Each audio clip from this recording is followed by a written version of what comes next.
Crazy ഹാക്സിലേക്ക് എല്ലാവർക്കും സ്വാഗതം. ഞാനിന്ന് ചെയ്യാൻ പോകുന്നത് ഒരു വാനില സ്പോഞ്ച് കേക്കാണ്. അപ്പോൾ ഈ കേക്ക് എന്ന് പറഞ്ഞാൽ നല്ല കാണാനും നല്ല ഭംഗിയാണ്, അതുപോലെ തന്നെ കഴിക്കാനും അതിലേറെ ടേസ്റ്റാണ്. ഈ കേക്ക് നമുക്കൊരു ബർത്ത്ഡേ കേക്കായിട്ടും നമുക്കൊരു ക്രിസ്മസിനും ഒക്കെ ഉപയോഗിക്കാൻ പറ്റിയ ഒരു അടിപൊളി കേക്കാണിത്. പ്രത്യേകിച്ചും എഗ്ഗ്ലെസ്സാണ്. അപ്പോൾ എല്ലാവരും ഇത് ഉണ്ടാക്കി നോക്കാം. അത്രയ്ക്കും ടേസ്റ്റുള്ള ഈ കേക്ക് നമുക്ക് എങ്ങനെയാണ് ഉണ്ടാക്കണമെന്ന് നോക്കാം. അപ്പോൾ ഈ വീഡിയോ നിങ്ങൾക്ക് ഇഷ്ടപ്പെടുകയാണെങ്കിൽ നിങ്ങൾ ഉറപ്പായിട്ടും സബ്സ്ക്രൈബ് ചെയ്യാനും ലൈക്ക് ചെയ്യാനും കമൻറ്റ് ചെയ്യാനും മറക്കരുത്. അപ്പോൾ നമുക്ക് തുടങ്ങാം. അതിനായിട്ട് നമുക്ക് ആദ്യം കേക്കിന് വേണ്ട ഒരു മോൾഡ് റെഡിയാക്കി വെക്കാം. അതിലേക്ക് നമുക്ക് ഒരല്പം വെജിറ്റബിൾ ഓയിൽ ഒഴിച്ച് കൊടുത്തിട്ട് ഒന്ന് സ്പ്രെഡ് ചെയ്ത് കൊടുക്കാം. ഈ മോൾഡിൻ്റെ സൈഡിലൊക്കെയും നന്നായിട്ടൊന്ന് തേച്ച് കൊടുക്കാം. അതിന് ശേഷം നമുക്കിതിലേക്ക് ഒരു ബട്ടർ പേപ്പർ ഇതേപോലെ വെച്ച് കൊടുക്കാം. ഇനി നമുക്ക് ഈ ബട്ടർ പേപ്പറിൻ്റെ മേലേക്കും കുറച്ച് ഓയിലൊന്ന് തൂത്ത് കൊടുക്കാം. ഇനി നമുക്കിതിൻ്റെ സൈഡിലേക്കും കുറച്ച് ബട്ടർ പേപ്പർ വെച്ച് കൊടുക്കാം. അത് ഓപ്ഷണലാണ്, വേണമെന്നുണ്ടെങ്കിൽ മാത്രം വെച്ച് കൊടുത്താൽ മതി. അതിൻ്റെ മേലേക്കും നമുക്ക് ഈ ഓയിലൊന്ന് സ്പ്രെഡ് ചെയ്ത് കൊടുക്കാം. ഇനി ഇത് നമുക്ക് മാറ്റി വയ്ക്കാം. അതിനുശേഷം നമുക്ക് ഇതുപോലുള്ള ഒരു വലിയ ബൗളെടുക്കാം. അതിലേക്ക് നമുക്ക് പാലൊഴിച്ച് കൊടുക്കണം. അപ്പോൾ അതിന് വേണ്ടിയിട്ട് ഞാനൊരു 1/2 ഗ്ലാസ് പാൽ ഇവിടെ എടുത്തിട്ടുണ്ട്. അതിൽ നിന്ന് ഒരു 1/4 ഗ്ലാസ് പാൽ ഇതിലേക്ക് ഒഴിച്ചു കൊടുക്കാം. ഇനി നമുക്ക് ഈ പാലിലേക്ക് 4 ടീസ്പൂൺ പൊടിച്ച പഞ്ചസാര, പൗഡർ ഷുഗർ ഇട്ട് കൊടുക്കാം. അപ്പോൾ മധുരമൊക്കെ ഓരോരുത്തരുടെ ഇഷ്ടമനുസരിച്ച് അത് നമുക്ക് പിന്നീട് നോക്കിയിട്ട് ആഡ് ചെയ്ത് കൊടുക്കാം. ഇനി നമുക്കതിലേക്ക് ഒരു 3 ടീസ്പൂൺ വെജിറ്റബിൾ ഓയിൽ ഒഴിച്ചു കൊടുക്കാം. ഈ വെജിറ്റബിൾ ഓയിലിന് പകരമായിട്ട് ഗീയോ അല്ലെങ്കിൽ ബട്ടറോ ഒഴിച്ചു കൊടുക്കാവുന്നതേ ഉള്ളൂ. ഇനി നമുക്കതിലേക്ക് ഒഴിച്ചു കൊടുക്കേണ്ടത് വാനില എസൻസ്. അത് ഒരു 1/2 ടീസ്പൂൺ ഒഴിച്ചു കൊടുക്കാം. ഇനി ഇത് എല്ലാം കൂടി ചേർത്തിട്ട് നന്നായിട്ടൊന്ന് ഇളക്കി ഒന്ന് മിക്സ് ചെയ്യാം. ഇനി നമുക്കിതിലേക്ക് ഒരു അരിപ്പ വെച്ച് കൊടുക്കാം. ഇനി ഇതിലേക്ക് 1 ടീസ്പൂൺ ബേക്കിംഗ് പൗഡർ ഇട്ട് കൊടുക്കുക. പിന്നെ ഇട്ട് കൊടുക്കേണ്ടത് ഒരു 8 ടീസ്പൂൺ മൈദപ്പൊടി. അപ്പോൾ ഇതൊരു വലിയ ഗ്ലാസ് ആയതുകൊണ്ട് ഞാനൊരു 3/4 ഗ്ലാസ്സേ എടുത്തിട്ടുള്ളൂ. അപ്പോൾ ഒരു 8 ടീസ്പൂൺ. ഇനി അതിലേക്ക് ഇട്ട് കൊടുക്കുന്നത് ഒരു 3 ടീസ്പൂൺ മിൽക്ക് പൗഡർ. ഇനി നമുക്ക് ഇട്ട് കൊടുക്കേണ്ടത് ഒരു അല്പം മാത്രം ഉപ്പ്. ഇനി ഇത് എല്ലാം കൂടി ചേർത്തിട്ട് നന്നായിട്ടൊന്ന് അരിച്ചെടുക്കാം. ഇനി നമുക്ക് ആവശ്യത്തിന് പാല് കുറേശ്ശെ ചേർത്ത് നമുക്കിത് മിക്സ് ചെയ്തെടുക്കാം. അപ്പോൾ നമുക്ക് പാല് പോരാ, അതിനകത്തേക്ക് കുറച്ചും കൂടി പാല് ചേർത്ത് കൊടുക്കാം. എന്നിട്ട് നന്നായിട്ട് നമുക്ക് ഇതെല്ലാം കൂടി ഈ വിസ്ക് ഉപയോഗിച്ചിട്ട് നന്നായിട്ടൊന്ന് യോജിപ്പിച്ചെടുക്കാം. കുറച്ചും കൂടി ഒന്ന് പാലൊഴിച്ച് കൊടുത്തിട്ട് കുറച്ചും കൂടി ഒന്ന് ലൂസാക്കേണ്ടതുണ്ട്. അപ്പോൾ നമ്മൾ എടുത്തു വെച്ചിരുന്ന 1/2 ഗ്ലാസ് പാല് ഏകദേശം കറക്റ്റായി വന്നിട്ടുണ്ട്. ഒരല്പം മാത്രം ബാക്കിയുള്ളൂ. ഇനി ഇതെല്ലാം കൂടി നന്നായിട്ടൊന്ന് മിക്സ് ചെയ്യാം. ഇനി നമുക്ക് ഒരു സ്പാച്ചിൽ വെച്ചിട്ട് നന്നായിട്ടൊന്ന് പതുക്കെ ഫോൾഡ് ചെയ്ത് കൊടുക്കാം. സ്പാച്ചിലാകുമ്പോൾ നന്നായിട്ട് ഫോൾഡ് ചെയ്തെടുക്കാൻ എളുപ്പമാണ് നമുക്ക്. അപ്പോൾ നമുക്ക് മധുരമൊക്കെ ഈ സമയത്ത് നമ്മളൊന്ന് ചെക്ക് ചെയ്ത് നോക്കണം. അപ്പോൾ ഞാനിതിലേക്ക് 4 ടീസ്പൂൺ പൗഡർ ഷുഗറാണ് ഇട്ടത്. അപ്പോൾ എല്ലാവർക്കും ആ മധുരം മതിയാവില്ല. കേക്കൊക്കെ ആകുമ്പോൾ കുറച്ച് മധുരം കൂടുതൽ എല്ലാവർക്കും വേണ്ടി വരും. അപ്പോൾ അതുകൊണ്ട് ഓരോരുത്തരുടെ ഇഷ്ടമനുസരിച്ച് മധുരം ആഡ് ചെയ്ത് കൊടുക്കുക.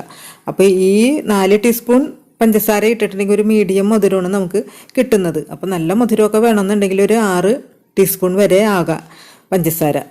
അപ്പോൾ നമ്മളത് ബേക്ക് ചെയ്ത് കിട്ടിക്കഴിഞ്ഞാൽ നമുക്ക് ഇടണതിന് നമ്മൾ ഇപ്പം നോക്കുന്ന മധുരത്തെക്കാളും ഒരല്പം കുറവായിട്ട് നമുക്ക് കിട്ടുള്ളൂ. അപ്പോൾ അതനുസരിച്ച് കൂട്ടി കൊടുക്കുക. ഇനി നമുക്കിതിലേക്ക് ഒരു 1/2 ടീസ്പൂൺ ലെമൺ ജ്യൂസ് ഒഴിച്ചു കൊടുക്കുക. എന്നിട്ട് പതുക്കെ നമുക്ക് ഇതേപോലെ ഫോൾഡ് ചെയ്ത് കൊടുക്കുക. അപ്പോൾ നമ്മൾ അധികം സ്പീഡ് വെച്ച് ഇളക്കി കൊടുക്കരുത്. കേക്കിൻ്റെയൊക്കെ ബാറ്റർ നമ്മൾ റെഡിയാക്കി എടുക്കുമ്പോൾ ഇതേപോലെ 1 ഡയറക്ഷനിൽ നമ്മൾ ഇങ്ങനെ ചെയ്ത് ഫോൾഡ് ചെയ്ത് എടുക്കുക. അപ്പോൾ നമ്മളുടെ കേക്കിൻ്റെ ബാറ്ററിൻ്റെ കൺസിസ്റ്റൻസി ഈ ഒരു രീതിയിൽ ആയിരിക്കണം. അപ്പോൾ നമ്മൾ എടുത്തു വെച്ചിരുന്ന 1/2 ഗ്ലാസ് പാലിൽ ഇനി 1 ടീസ്പൂൺ ഓളം പാല് ബാക്കിയുള്ളൂ. ഇനി നമുക്ക് ഇത് നമ്മൾ എടുത്തു വെച്ചിരുന്ന റെഡിയാക്കി വെച്ചിരിക്കുന്ന മോൾഡിലേക്ക് ഇത് ഒഴിച്ചു കൊടുക്കാം. ഒഴിച്ച് കഴിഞ്ഞതിന് ശേഷം നമുക്ക് നന്നായിട്ടൊന്ന് ടാപ്പ് ചെയ്ത് കൊടുക്കണം. അല്ല എയർ ബബിൾസൊക്കെ ഉണ്ടെങ്കിൽ ഒന്ന് പോകാൻ വേണ്ടിയിട്ട്. ഇപ്പോൾ ഞാനിവിടെ എടുത്തിരിക്കുന്ന ഈ തവ ഞാൻ ഉപയോഗിക്കാത്തതാണ്, ഉപയോഗിച്ച് മോശമായിട്ട് നീക്കി വെച്ചിരുന്ന തവയാണ്. അപ്പോൾ ഇതുപോലുള്ള ഒരു തവയാണെങ്കിലും കുഴപ്പമൊന്നുമില്ല, കുറച്ച് കട്ടിയുള്ള ഒരു തവ നോക്കി നമ്മൾ എടുത്ത് കേക്ക് ഉണ്ടാക്കാം. അപ്പം ഞാൻ കേക്കൊക്കെ ഉണ്ടാക്കുമ്പോൾ ഇതുപോലുള്ള കടായിയൊക്കെയാണ് എടുക്കാറുള്ളത്, നല്ലത് എടുക്കാറില്ല. അതൊക്കെ ഓരോരുത്തരുടെ ഇഷ്ടമനുസരിച്ച് ചെയ്യാം.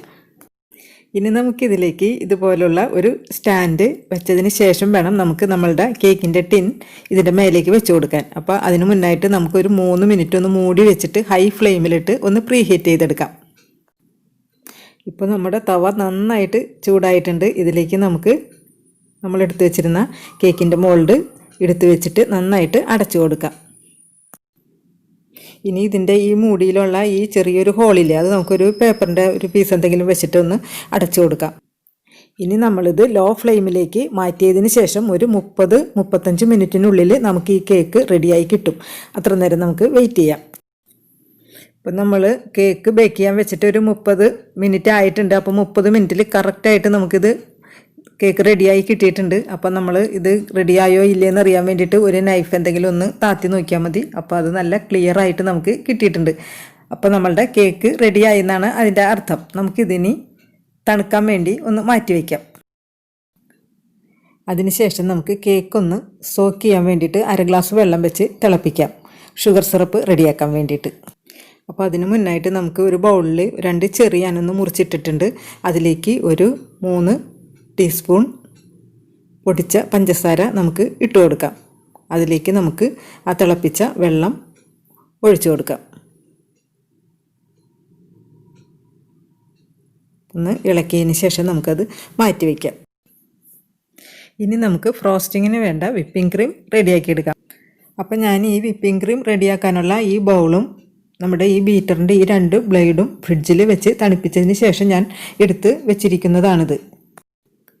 ഒരു അരമണിക്കൂർ നേരം നമുക്ക് ഫ്രീസറിലൊന്ന് വെച്ചെടുത്താൽ മതി. പിന്നെ ഞാൻ എടുത്തിരിക്കുന്നത് കുറച്ച് ഐസ് ക്യൂബ്സും ഐസ് വാട്ടറുമാണ്. അപ്പോൾ ഈ ബൗള് നമുക്ക് ഇതിനകത്തേക്ക് ഇറക്കി വെച്ചിട്ട് നമ്മൾ ബീറ്റ് ചെയ്തെടുത്താൽ നന്നായിട്ട് നമുക്ക് ക്രീം റെഡിയാക്കി എടുക്കാൻ പറ്റും. അപ്പോൾ ഇതുപോലെ ചെയ്യാം. ഞാനിപ്പോൾ ഇവിടെ ക്രീം ഉണ്ടാക്കാൻ വേണ്ടി എടുത്തിരിക്കുന്നത് വിപ്പിംഗ് ക്രീമല്ല, അതിന് പകരം വിൻഡോപ്പിൻ്റെ ക്രീം പൗഡറാണ്. അപ്പോൾ അതിൻ്റെ എല്ലാ കാര്യങ്ങളും അതിനകത്ത് വിശദമായിട്ട് എഴുതിയിട്ടുണ്ട്. ഇതിനകത്ത് ഇത്ര ഫാറ്റ്, സാച്ചുറേറ്റഡ് ഫാറ്റ്, എല്ലാ കാര്യങ്ങളും എഴുതിയിട്ടുണ്ട്. നമുക്ക് കറക്റ്റായിട്ട് ഈ പൗഡർ വെച്ചിട്ട് നമുക്ക് ക്രീം തയ്യാറാക്കി എടുക്കാൻ പറ്റും. അപ്പം ഞാൻ ഇവിടെ ഒരു ഏകദേശം ഒരു 150 ഗ്രാമോളം ഞാൻ ആദ്യം എടുക്കുകയാണ്. ഇനി നമുക്ക് പോരാന്നുണ്ടെങ്കിൽ വേറെ നമുക്ക് ക്രീം ഉണ്ടാക്കിയെടുക്കാം. ഇനി കൂടി പോകണ്ടല്ലോ എന്ന് വിചാരിച്ചിട്ടാണ്.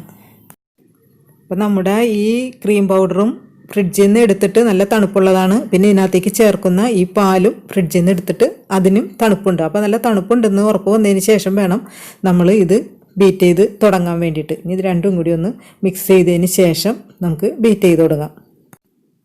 ഇനി നമുക്ക് ഇതിലേക്ക് ഒരു അല്പം മാത്രം വാനില എസൻസ് ഒഴിച്ചു കൊടുക്കാം. അപ്പോൾ ഈ വാനില എസൻസിൻ്റെ ഫ്ലേവർ ഓൾറെഡി ഈ ക്രീം പൗഡറിനുണ്ട്. എന്നാൽ പോലും നമ്മളുടെ കേക്ക് വാനില കേക്ക് ആയതുകൊണ്ടാണ് ഒരു അല്പം കൂടി ചേർത്തെന്ന് മാത്രം. അപ്പോൾ നമുക്ക് ആദ്യം 1 മിനിറ്റ് ലോ സ്പീഡ്, പിന്നെ ഒരു 2 മിനിറ്റ് ഹൈ സ്പീഡിലിട്ട് ചെയ്യാം. ഓവർ ബീറ്റ് ഒരിക്കലും ചെയ്യാൻ പാടില്ല. ഓവർ ബീറ്റ് ചെയ്തിട്ടുണ്ടെങ്കിലുള്ള ഒരു ദോഷം എന്ന് വെച്ചിട്ടുണ്ടെങ്കിൽ ഇതാകെ പിരിഞ്ഞ പോലെ ആയിപ്പോവും, ബബിൾസ് കൂടി.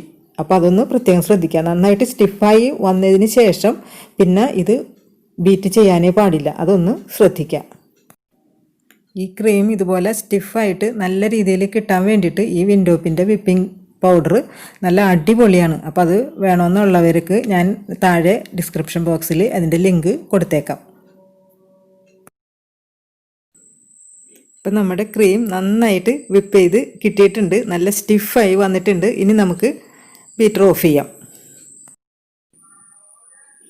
കണ്ടോ, ഇതേപോലെ ഒരു സ്പാറ്റിൽ വെച്ചിട്ട് നമ്മൾ ഇതേപോലെ ഒന്ന് എടുത്ത് നോക്കിയിട്ടുണ്ടെങ്കിൽ അത് താഴേക്ക് വീഴാതെ അതുമ്മ തന്നെ നിൽക്കണണ്ട. അപ്പോൾ ഇതാണ് അതിൻ്റെ കറക്റ്റ് പാകം.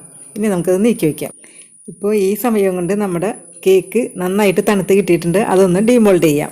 കണ്ടോ എത്ര പെട്ടെന്ന് വിട്ടു പോകുന്നു അതിൽ നിന്ന്. നമ്മൾ ആ ബട്ടർ പേപ്പർ വെച്ചതുകൊണ്ടാണ് അങ്ങനെ പെട്ടെന്ന് തന്നെ നമുക്കത് കറക്റ്റായിട്ട് കിട്ടിയത്. നല്ല സോഫ്റ്റായിട്ട് നമുക്ക് നമ്മളുടെ കേക്ക് കിട്ടിയിട്ടുണ്ട്. നല്ല തിക്കായിട്ട് നല്ല സോഫ്റ്റാണ്. ഇനി നമുക്ക് നമ്മുടെ ഈ അടിപൊളി കേക്കിന് 2 ലെയറായിട്ടൊന്ന് കട്ട് ചെയ്തെടുക്കാം. കണ്ടോ, അതിൻ്റെ ഉൾവശമൊക്കെ കണ്ടോ, നല്ല കറക്റ്റ് പാകമായിട്ട് നമുക്ക് കിട്ടിയിട്ടുണ്ട്. അപ്പോൾ നമ്മൾ 2 ലെയറായിട്ട് എടുത്തിട്ടുണ്ട്. ഇനി നമുക്ക് ഈ കേക്ക് ഒന്ന് സെറ്റ് ചെയ്തെടുക്കാം. അപ്പോൾ അതിനായിട്ട് ഞാനിവിടെ റോളിംഗ് സ്റ്റാൻഡൊന്നും എടുത്തിട്ടില്ല. അതിന് പകരമായിട്ട് നമുക്കൊരു പ്ലേറ്റിൽ വെച്ചിട്ട് നമുക്ക് ഇത് സെറ്റ് ചെയ്തെടുക്കാം.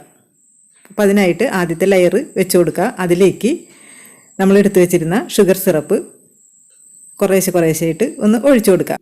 നല്ലൊരു മോയ്സ്നെസ് കിട്ടാൻ വേണ്ടിയിട്ടാണ് നമ്മളിങ്ങനെ ഷുഗർ സിറപ്പ് ഒഴിക്കുന്നത്. അപ്പോൾ നമുക്കത് കഴിക്കുമ്പോൾ നല്ലൊരു രുചിയായിരിക്കും.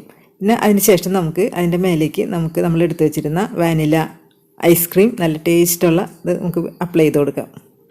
അപ്പോൾ ഈ ക്രീം നമ്മൾ വെച്ച് കൊടുക്കുമ്പോൾ കുറച്ച് കനത്തിൽ ആയിട്ട് നമ്മൾ വെച്ച് കൊടുക്കുക. അപ്പോൾ അതൊരു സ്പാറ്റിൽ വെച്ചോ അല്ലെങ്കിൽ ഒരു നൈഫ് വെച്ചോ നമുക്കൊന്ന് സ്പ്രെഡ് ചെയ്ത് കൊടുക്കാം. ഇനി നമുക്ക് ഇതിൻ്റെ മേലേക്ക് അടുത്ത ലെയറും വെച്ച് കൊടുക്കാം.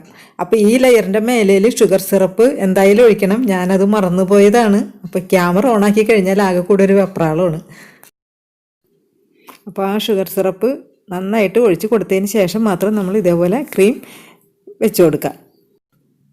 ഇനി നമുക്ക് ഈ കേക്കിൻ്റെ വശങ്ങളിലൊക്കെ ഒരു സ്പാറ്റിൽ വെച്ചിട്ട് നന്നായിട്ട് ഫില്ല് ചെയ്ത് കൊടുക്കുക.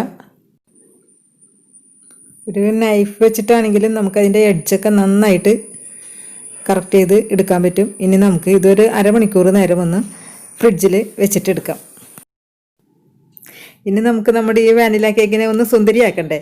അപ്പോൾ അതിന് വേണ്ടിയിട്ട് എനിക്ക് നമ്മളെടുത്തിരുന്ന ആ വിപ്പിംഗ് ക്രീം ഒരല്പം തികയാതെ വന്നു. അപ്പോൾ ഞാൻ അതിനകത്തേക്ക് കുറച്ച് നമ്മളുടെ വിൻഡോപ്പിൻ്റെ പൗഡറും ക്രീം പൗഡറും അല്പം പാലും കൂടി ചേർത്ത് ഇതേപോലെ ഞാൻ വിപ്പ് ചെയ്തെടുത്തിട്ടുണ്ട്. അതിലേക്ക് ഒരു ഡ്രോപ്പ് മാത്രം പിങ്ക് കളറ് ആഡ് ചെയ്തിട്ട് നമുക്കിതൊന്ന് ബീറ്റ് ചെയ്തെടുക്കാം. അപ്പോൾ നമ്മളിതിലേക്ക് ഉപയോഗിച്ചിരുന്ന ജെൽ കളറ് കുറച്ച് ബ്രാൻഡഡാണ്, 250 ഇതിൻ്റെ MRP. അപ്പോൾ നമ്മൾ ഫുഡ് കളറൊക്കെ കുറച്ച് ബ്രാൻഡഡായിട്ട് തന്നെ നമ്മൾ ഉപയോഗിക്കണം. ഒരല്പം മാത്രം ഒഴിച്ചാൽ മതി. ഇനി നമുക്ക് നമ്മളുടെ ബീറ്റർ ഉപയോഗിച്ചിട്ട് 1 മിനിറ്റ്, ജസ്റ്റ് 1 മിനിറ്റ് മാത്രം ഒന്ന് നമുക്ക് ബീറ്റ് ചെയ്തെടുത്താൽ മതി. അപ്പോൾ നമ്മുടെ വിപ്പിംഗ് ക്രീം റെഡി ആയതിന് ശേഷം നമ്മൾ ബ്ലേഡ് ഒന്ന് പതുക്കെ ഒന്ന് പൊക്കി കൊടുത്താൽ മതി. അപ്പോൾ ആ ബ്ലേഡിലൊട്ടും ക്രീം ഉണ്ടാവില്ല. പതുക്കെ ഒന്ന് പൊക്കി കൊടുക്കുക ഇതേപോലെ. ഇനി നമുക്ക് ഈ ക്രീം പൈപ്പിംഗ് ബാഗിലേക്ക് നമുക്ക് നിറക്കണ്ടേ. അപ്പോൾ അതിനായിട്ടൊരു ഗ്ലാസ് വെച്ചിട്ട് ചെയ്യണമെങ്കിൽ വളരെ എളുപ്പമായിരിക്കും. അപ്പോൾ അതിന് പറ്റി നമുക്ക് ഏത് തരത്തിലുള്ള ഫ്ലവറാണോ വേണ്ടത് അത് നമ്മൾ ആ പൈപ്പിംഗ് ബാഗിൻ്റെ ഏറ്റവും എൻഡിൽ വെച്ച് കൊടുക്കുക. അതിനുശേഷം നമുക്ക് ഈ ക്രീം ഇതിലേക്ക് ഫില്ല് ചെയ്ത് കൊടുക്കാം. ഇപ്പോൾ നമ്മുടെ പൈപ്പിംഗ് ബാഗൊക്കെ റെഡി ആക്കിയിട്ടുണ്ട്. ഇനി നമുക്ക് നമ്മുടെ വാനില കേക്കിനെ സുന്ദരിക്കുട്ടിയാക്കി തുടങ്ങാം. അപ്പോൾ അതിനായിട്ട് നമ്മൾ ഫ്രിഡ്ജിൽ നിന്ന് എടുത്ത് കൊണ്ടുവന്നിട്ടുണ്ട്. ഒരു അരമണിക്കൂർ നമ്മൾ ഫ്രിഡ്ജിൽ വെച്ചപ്പോഴേക്കും നന്നായിട്ട് സെറ്റായി കിട്ടിയിട്ടുണ്ട്. ഇനി നമുക്ക് നമ്മുടെ കലാവിരുത് തുടങ്ങാം. ഇതിനകത്തൊക്കെ ഇത്ര വലിയ കാര്യങ്ങളൊന്നുമില്ലെന്നേ. 2 പ്രാവശ്യം നമ്മളൊന്ന് കറക്കി ഒന്ന് കുത്തിയൊക്കെ വരുമ്പോഴേക്കും സംഭവം ഓക്കെ. അതൊക്കെ ഓരോരുത്തരുടെ ഐഡിയ അനുസരിച്ച് അങ്ങോട്ട് ചെയ്യുക, അത്രേ ഉള്ളൂ സംഭവം. കണ്ട ഇത്ര പെട്ടെന്നാണ് നോക്കി നമ്മൾ ചെയ്തെടുത്തത്. ഇനി നമുക്ക് താഴെയും നമ്മളുടെ യുക്തിക്കനുസരിച്ച് ഏത് വിധത്തിലാണോ ചെയ്യേണ്ടത് ആ രൂപത്തിൽ നമ്മളൊന്ന് താഴെയും ഒന്ന് ഭംഗിയാക്കുക. കണ്ട നല്ല അടിപ്പനായിട്ട് നമുക്ക് നല്ല ഭംഗിപ്പെടുത്താനൊക്കെ പറ്റിയിട്ടുണ്ട്. അപ്പോൾ ഇത്രയുള്ള പരിപാടി. ഇനി നമ്മളുടെ കയ്യിൽ വല്ല ഷുഗർ ബോൾസോ ക്യാൻഡിയോ ചോക്ലേറ്റ് ചിപ്സോ എന്താണെന്ന് വെച്ചാൽ നമ്മളുടെ കൈവശം എന്താണുള്ളത് അത് വെച്ചിട്ടൊന്ന് ഭംഗിപ്പെടുത്താം. ഞാനിവിടെ അതിൻ്റെ മേലയിലും അതിൻ്റെ സൈഡിലൊക്കെ കുറച്ച് ഷുഗർ ബോൾസ് ഒന്ന് സ്പ്രെഡ് ചെയ്ത് കൊടുത്തിട്ടുണ്ട്. അപ്പോൾ അതിൻ്റെ സൈഡിലോട്ടൊന്ന് എറിഞ്ഞു കൊടുത്താൽ മതി, അവിടെ പിടിച്ചിരുന്നോളും. ഇനി നമുക്ക് ഈ കേക്ക് കട്ട് ചെയ്യുന്നതിന് മുമ്പായിട്ട് ഒരു 3-4 മണിക്കൂർ ഒന്ന് ഫ്രിഡ്ജിൽ വെച്ചിട്ട് നന്നായിട്ടൊന്ന് തണുത്തതിന് ശേഷം നമ്മൾ കട്ട് ചെയ്താൽ നല്ല സൂപ്പറായിട്ട് നമുക്ക് കിട്ടും. പക്ഷെ ഞാനിപ്പോൾ ഇവിടെ ഫ്രിഡ്ജിൽ വെക്കുന്നതിന് മുമ്പ് തന്നെ കട്ട് ചെയ്ത് കാണിച്ചു തരാം. സത്യം പറയാലോ, കട്ട് ചെയ്തിട്ടേ എനിക്ക് വാക്കുകളില്ല പറയാനായിട്ട്. അത്രയ്ക്കും സോഫ്റ്റാണ്, നല്ല സ്പോഞ്ച് പോലെയാണ് ഇരിക്കുന്നത്. ഇത് കഴിക്കാനുള്ള ആ ടേസ്റ്റ് ഇപ്പോൾ ഒന്ന് ആലോചിച്ച് നോക്കിയേ, സൂപ്പറായിരിക്കും. അപ്പം നിങ്ങൾ കട്ട് ചെയ്യുമ്പോൾ ഒന്ന് ഫ്രിഡ്ജിൽ വെച്ചതിന് ശേഷം മാത്രം കട്ട് ചെയ്യുക. എനിക്ക് സത്യം പറഞ്ഞാൽ ക്ഷമ കിട്ടാഞ്ഞിട്ടാണ് ഞാൻ ഉടനെ തന്നെ കട്ട് ചെയ്തത്. അപ്പം നമ്മുടെ ഈ എഗ്ലെസ് സ്പോഞ്ച് കേക്ക് എല്ലാവർക്കും ഇഷ്ടപ്പെട്ടെന്ന് കരുതുന്നു. അപ്പോൾ നമ്മുടെ ക്രിസ്മസൊക്കെ വരികയാണ്. അപ്പോൾ അതിനു മുമ്പ് എല്ലാവരും ഉണ്ടാക്കി നോക്കിയിട്ട് എന്നെ ഫീഡ്ബാക്ക് അറിയിക്കണം. അപ്പോൾ നല്ലൊരു വീഡിയോ ആയിട്ട് നമുക്ക് വീണ്ടും കാണാം. അതുവരേക്കും എല്ലാവരും ഹാപ്പി ആയിട്ടിരിക്കുക. ടാറ്റാ.